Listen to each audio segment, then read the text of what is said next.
Amigos, bienvenidos a un nuevo vídeo de lectura susurrando 20.000 leguas de viaje submarino de Julio Verne. El capítulo 11, el Nautilus. El capitán Nemo se levantó y yo le seguí por una doble puerta situada al fondo de la pieza. Entré en una sala de dimensiones semejantes a las del comedor. Era la biblioteca. Altos muebles de pasisandro negro con incrustaciones de cobre soportaban en sus anchos estantes un gran número de libros encuadernados con una uniformidad. Las estanterías se adaptaban al contorno de la sala y terminaban en su parte inferior en unos amplios divanes tapizados con cuero marrón y extraordinariamente cómodos. Unos ligeros pupitres móviles que podían acercarse o separarse a voluntad servían de soporte a los libros en curso de lectura o de consulta. En el centro había una gran mesa cubierta de publicaciones, entre las que aparecían algunos periódicos ya viejos. La luz eléctrica que emanaba de 4 globos deslustrados, semi-encajados en las volutas del techo, inundaba tan armonioso conjunto que yo contemplaba con una real admiración aquella sala tan ingeniosamente amueblada y apenas podía dar crédito a mis ojos. Capitán Nemo, dije a mi huésped, que acababa de sentarse en un diván.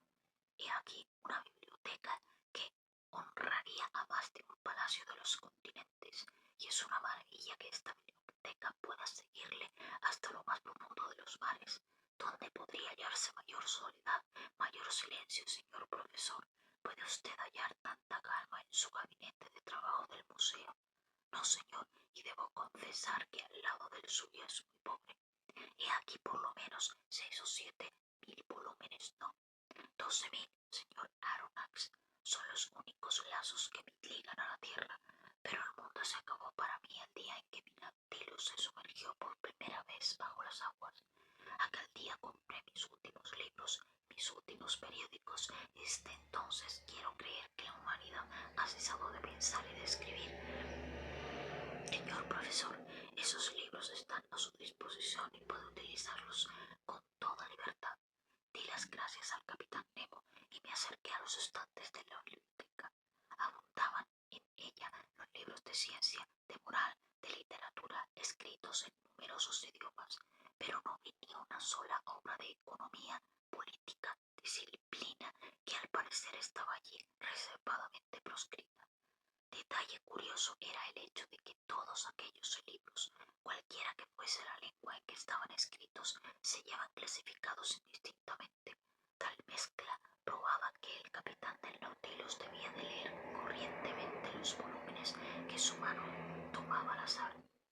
Entre tantos libros vi las obras maestras de los más grandes escritores antiguos y modernos, es decir, todo lo que la humanidad ha producido de más bello en la historia, la poesía, la novela, la ciencia, desde Homero hasta Víctor Hugo, desde Genofonte hasta Michelet, desde Rabelais hasta la señora Sand, pero los principales fondos de la biblioteca estaban integrados por obras científicas, los libros de mecánica, de balística, de hidrografía, de meteorología, de geografía, de geología, etc., ocupaban en ella un lugar no menos amplio que las obras de historia natural, y comprendí que constituían el principal estudio del capitán.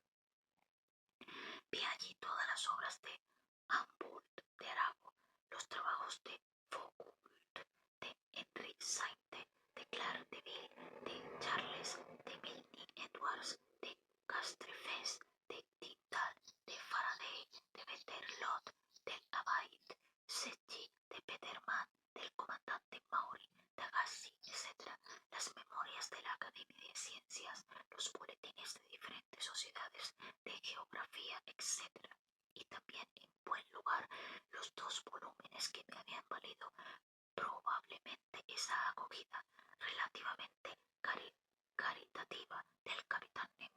Entre las obras que allí vi de Joseph Bertrand, la titulada Los fundadores de la astronomía, me dio incluso una fecha de referencia. Como yo sabía que dicha obra databa de 1865, pude inferir que la instalación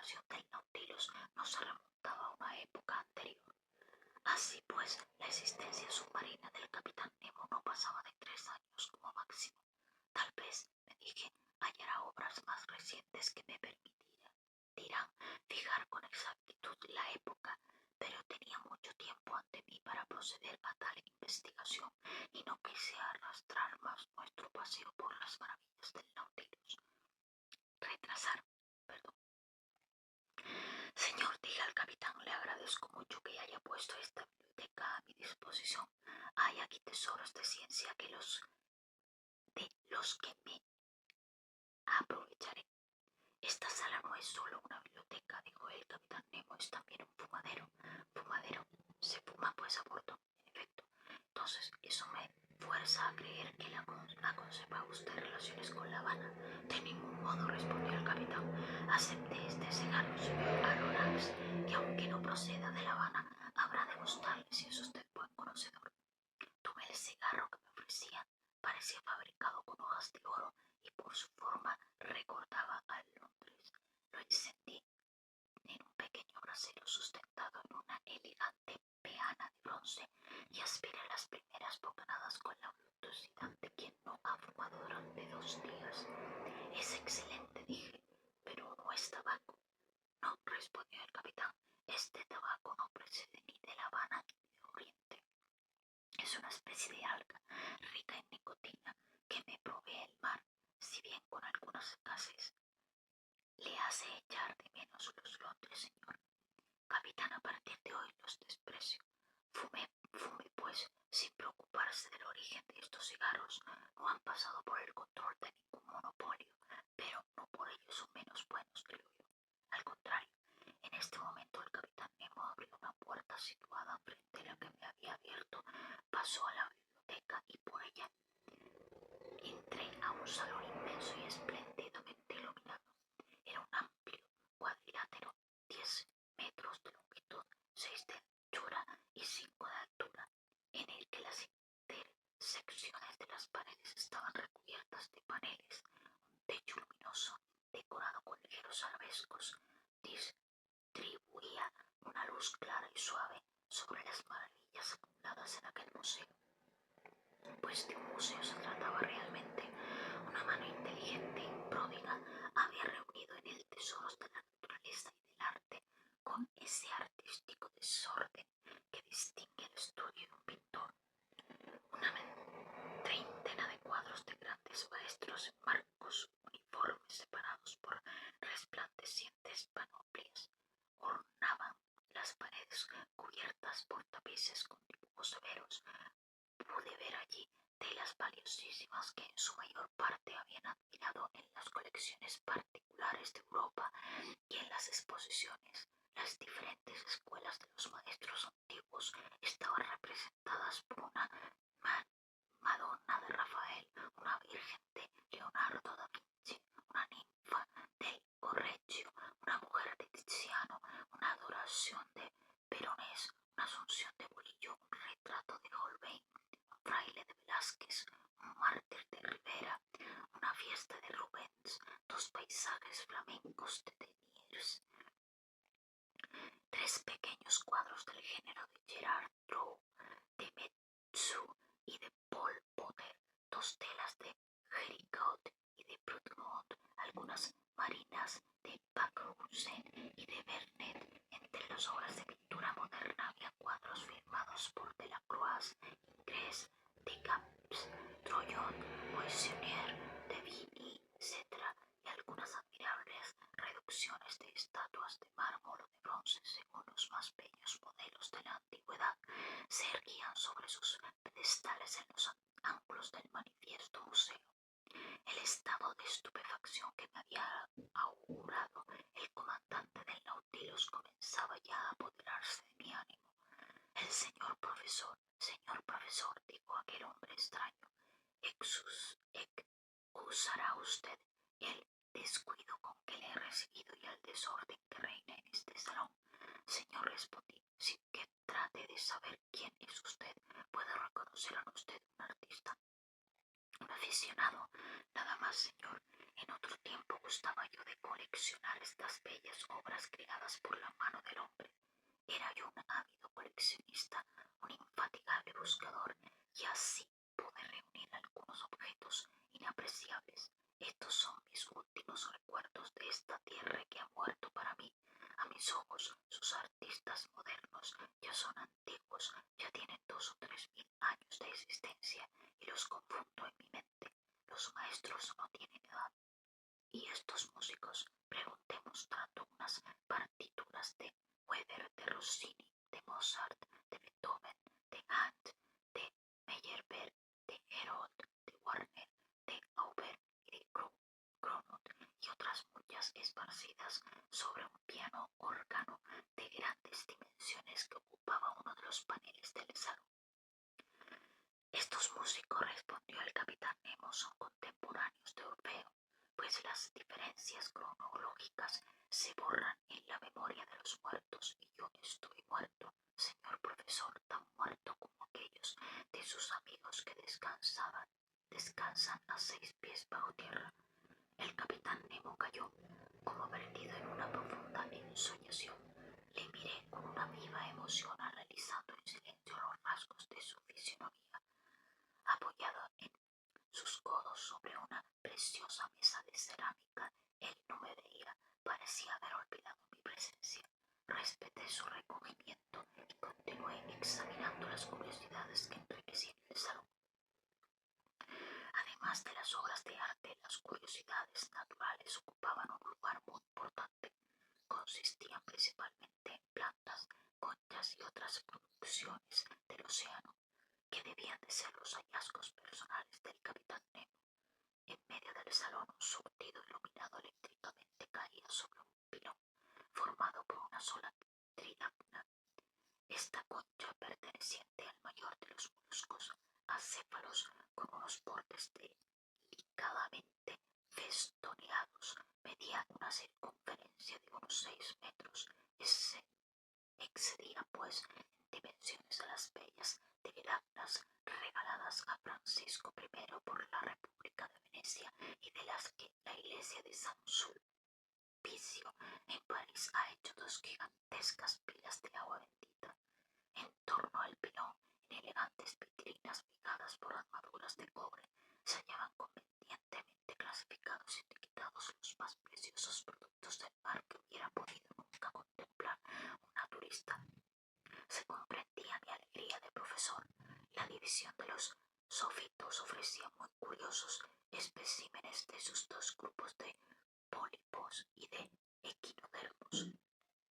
En el primer grupo habían tubiporas, gorgonias dispuestas en abanico, esponjas suaves de Siria, sinos de las Molucas, pennátulas, una virgularia admirable de los mares de Noruega, ovelularias variadas, los alesionarios, toda una serie de esas madréporas que mi maestro Minneweber había clasificado tan sagazmente en secciones, entre las que distinguí las adorables fiabelinas, las oculinas de la isla de Borbón, el carro de Neptuno de las Antillas, soberbias variedades de corales, en fin, todas las especies de esos curiosos pólipos cuya asamblea forma islas enteras que un día serán continentes, entre los equinodermos notables por su espinosa envoltura, las estellas de mar, pantacrinas, comátulas, asterófonos, erizos, oluturias, etc. representaban la colección completa de los individuos de este grupo.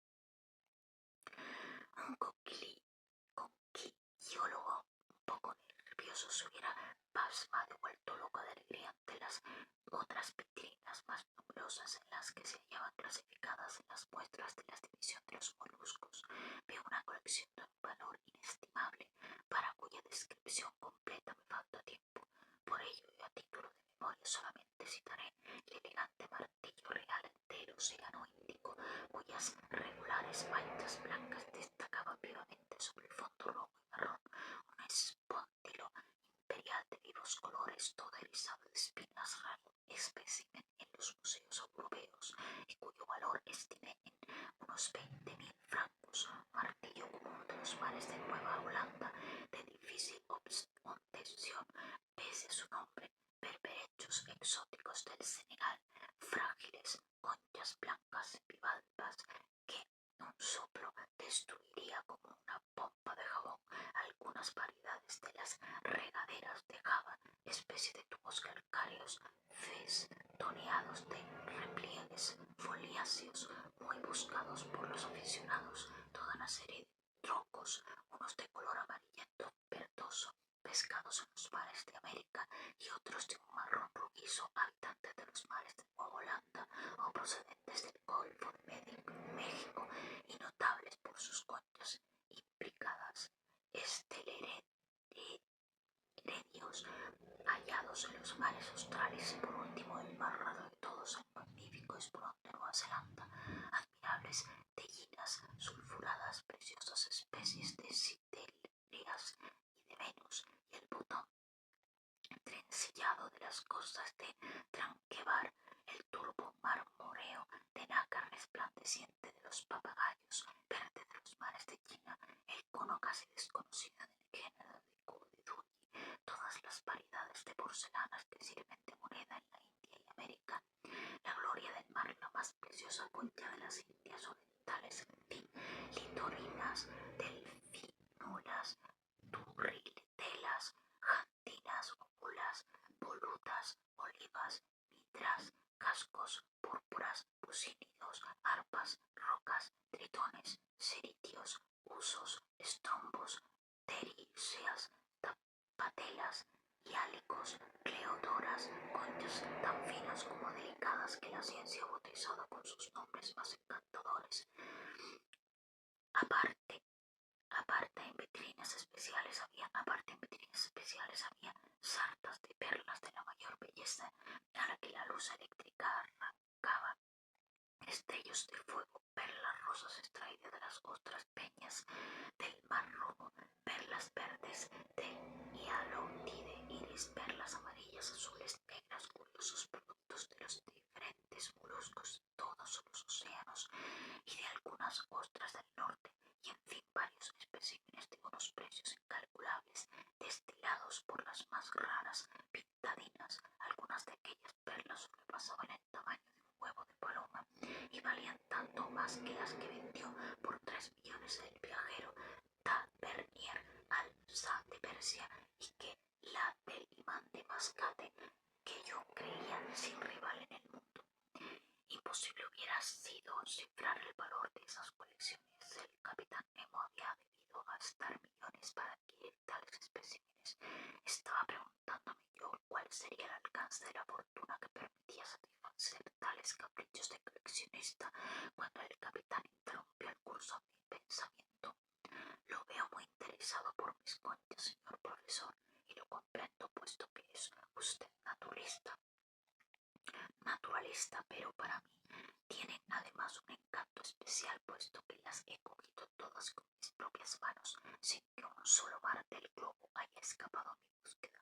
Comprendo, capitán, comprendo la alegría de pasearse en medio de tales riquezas. Es usted de los que han hecho por sí mismos sus tesoros. No hay en toda Europa un museo que posea una semejante colección de productos del océano, pero si agoto aquí mi capacidad de admiración ante estas colecciones, ¿qué me quedará para el barco que las transporta? No quiero conocer secretos que le pertenecen, pero sin embargo confieso que este Nautilus, la fuerza motriz que encierra los aparatos que permite su maniobrabilidad y el poderoso agente que lo anima, todo eso excita mi curiosidad. Veo que en los muros de este salón instrumentos suspendidos cuyo uso me es desconocido. Puedo saber, señor Aronnax. Ya le dije que sería usted libre a bordo y en consecuencia ninguna parte del Nautilus le está prohibida. Puede usted visitarlo detenidamente y es para mí un placer ser su cicerone. No sé cómo agradecérselo, señor, pero no quiero usar de su amabilidad. Únicamente le preguntaría acerca de la finalidad de estos instrumentos de música. Señor Aronnax, estos instrumentos están también en mi camarote y es allí donde tendré el placer de explicarle su empleo. Pero antes voy a mostrarle el camarote que se le ha reservado. Debe de usted saber cómo va a estar instalado a bordo del Nautilus. Seguía al capitán Nemo, quien por una de las puertas practicadas en los paneles del salón me hizo volver al corredor del barco.